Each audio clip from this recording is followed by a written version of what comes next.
Hello everyone, welcome back my YouTube channel. কেমন আছেন আপনারা সবাই? আজকে আমি জিক্সার SF 250 আর R15 বাংলাদেশের জাতীয় স্পোর্টস বাইকের একটা কম্পারিজন নিয়ে আসছি। তো দুইটা বাইক অনেকটাই ধরতে গেলে সেম, আবার ধরতে গেলে অনেকটাই সেম না।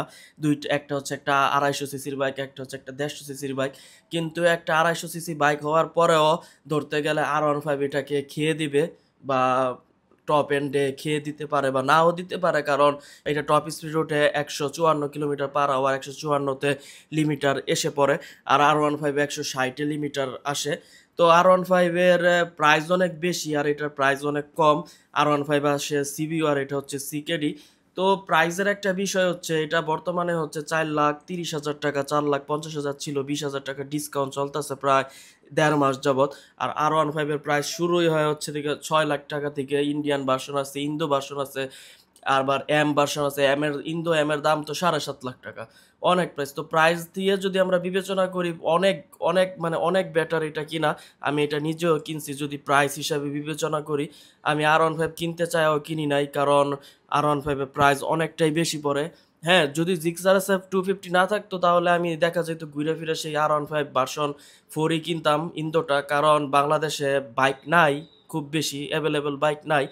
তো B4 আর B3-এর স্পেসিফিকেশন প্রাইস সেমই। ইন্দোটা 18.3 হচ্ছে ইন্ডিয়ান, আর 19.3 হচ্ছে ইন্দোটা।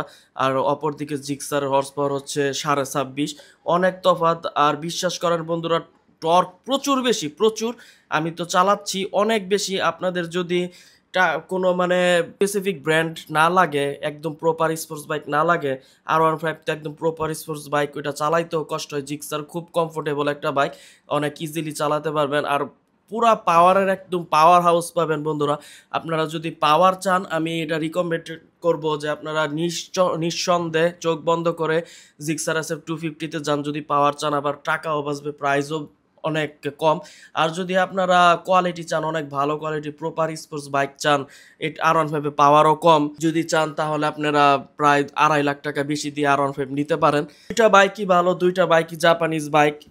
একটা হয়তো একটু বেশি ভালো, একটা হয়তো একটু কম ভালো, কিন্তু বাজারে যতগুলো বাইক আছে ওগুলো থেকে দুইটা বাইক অনেকটাই এগিয়ে আছে। আমি যতটুকু জিক্সার চালায় বুঝতেছি, দুইটা বাইকই ভালো। প্রাইজের দিকে বিবেচনা করলে, পাওয়ার চাইলে আপনারা জিক্সার SF এ নিঃসন্দেহে যেতে পারেন। জিক্সার SF 250-এর ব্রেকিং কন্ট্রোলিং অসাধারণ।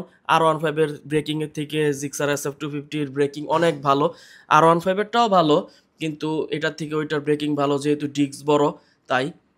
আর আফটার মার্কেট ডিস্ক যদি আপনারা লাগান, ওইটা তেমন বেশি সাপোর্ট দেয় না, যেটা সত্য কথা। ওইটা শুধু সুন্দর লাগে, কিন্তু সাপোর্ট দেয় না। এতটুকুই আমি ভিডিও এন্ড করতেছি বন্ধুরা। ভিডিও ভালো লাগলে লাইক দিবেন, চ্যানেল সাবস্ক্রাইব করবেন। থ্যাংক ইউ বন্ধুরা।